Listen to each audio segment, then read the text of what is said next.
All right, let's talk Chiefs Dolphins. Why don't we? Many are calling this the marquee game of the week. We're all unfortunately calling it the Peacock game of the week. Still, I sort of did a quick rant on that in the podcast. I think it's an abomination. I don't think a game should be on Peacock exclusively. My grandparents are going to have to try and figure that out. It's frustrating. But anyway, this game itself should be pretty awesome. And I want to start off, as I do with all these videos, using this chart that I like to make.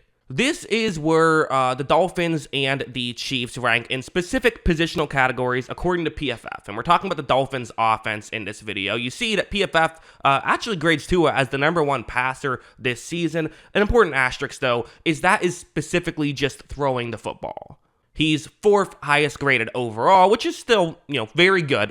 They've been a big fan of him, and the receiving, of course, is 2nd best. So definitely, a fan there as well. Interestingly, not as big of a fan of the Chiefs' coverage unit, which I feel like, just watching them, certainly the results have been very good, but they feel maybe it's more schematic than it is talent-wise. But I would also mention their corners have graded very well, and that might also be part of why you have the disparity between overall the defensive statistics and kind of the PFF grades. Like Trent McDuffie, Joshua Williams, L'Jarius Sneed, and even Jalen Watson have all graded very well at the corner position, and they've even had, Chamari Connor, who's graded well. It's more so the safeties haven't graded particularly well, and, while Nick Bolton and Drew Tranquil have graded all right, Willie Gay has struggled a lot there, according to PFF, so that's an important thing to note.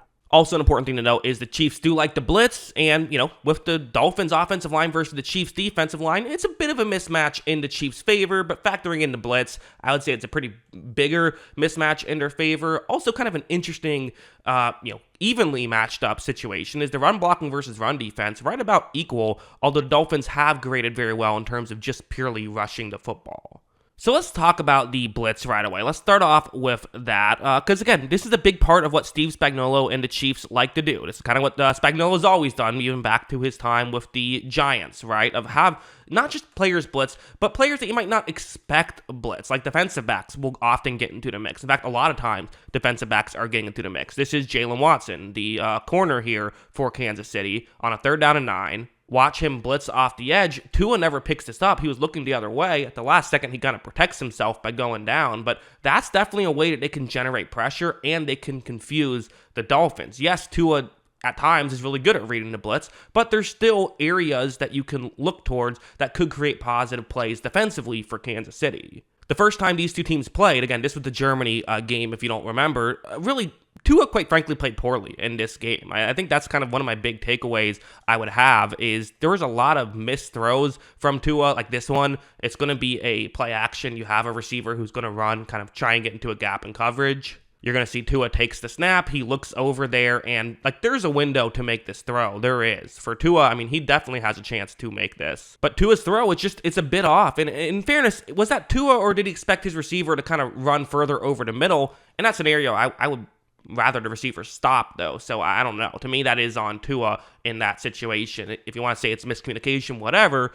But here's the benefit, if you're a Dolphins fan, is these are fixable problems. Like, something like this is a fixable problem. Even this next play is something that you look at and say, okay, first game it was a negative, but maybe in the second game it could actually turn into a positive, where the way this is going to work is it's going to be a Tyreek Hill play. Tyreek Hill has a one-on-one matchup, which, again, not a great idea, but what the Chiefs like to do, kind of ironically enough, is they like to have a lot of one-on-one matchups, even though Tyreek Hill, kind of the guy who became known in Kansas City as the guy you can never leave one-on-one. You're going to see that, pretty good pressure at the line. And in fairness, there is a safety who, eventually gets over in that direction. But even with that, he wasn't covering Tyreek Hill. He got over there. There's a window, though. There's a window for Hill to get open. And Hill he drops that pass right there. So again, Miami was just off. I don't know if it was jet lag or what, but they were off in this game. There's no denying that. So because that they were, at times very far off, that maybe, and they even had they gave up a touchdown to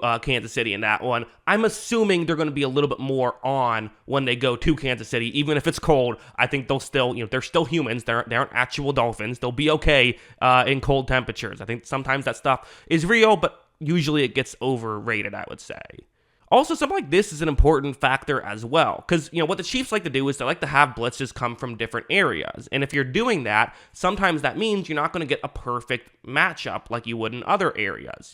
Sometimes, like a situation like this, they want to have a defensive back, a corner, blitz on this play. It's closer towards the bottom of the screen. He's blitzing, meaning that you have the safety towards the bottom of the screen. He has to pick up Tyreek Hill on this one. You then have the safety on the top of the screen. He's going back and being a regular safety. And the guy who's covering Jalen Waddle on this one is a linebacker. Watch Tua take the snap, and you see right here, this is, I don't care how good of coverage this is a massive mismatch.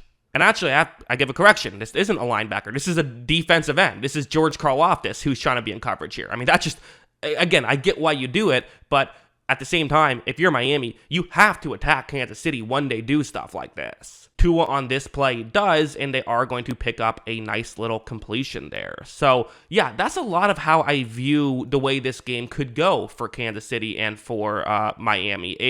I think that in many ways, as long as Miami comes through and plays better than they did last time, it feels very possible that they could have a better day. So what am I expecting here offensively for Miami?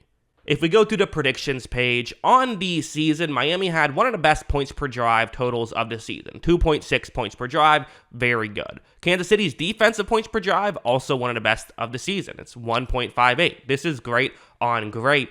The first time they played, it was 1.27. I think that it's going to be better this time. I think that they're going to get a couple more explosive plays. I am predicting a better offensive day for Miami. I do think Kansas City could do some nice things to slow them down, but I am going with a 2.1 points per drive guess. One thing I didn't even mention, but should have, is Miami ran the ball pretty effectively. They didn't do it a lot early on. I could see them using that as more of a tool to help set up play actions and just to do it. That's another just thing to put a pin in for sure. But I do think that this is something where I can see Miami coming through and doing some nice stuff. I also think that I can see Kansas City, being able to still at times frustrate Tua and still at times get Miami off their game a little bit with constantly forcing them out of a rhythm. When you play the Chiefs, you're never in a rhythm. You are often reacting instead of attacking, which is very much what the Dolphins usually like to do. So that's kind of why it's maybe a bit of a bad matchup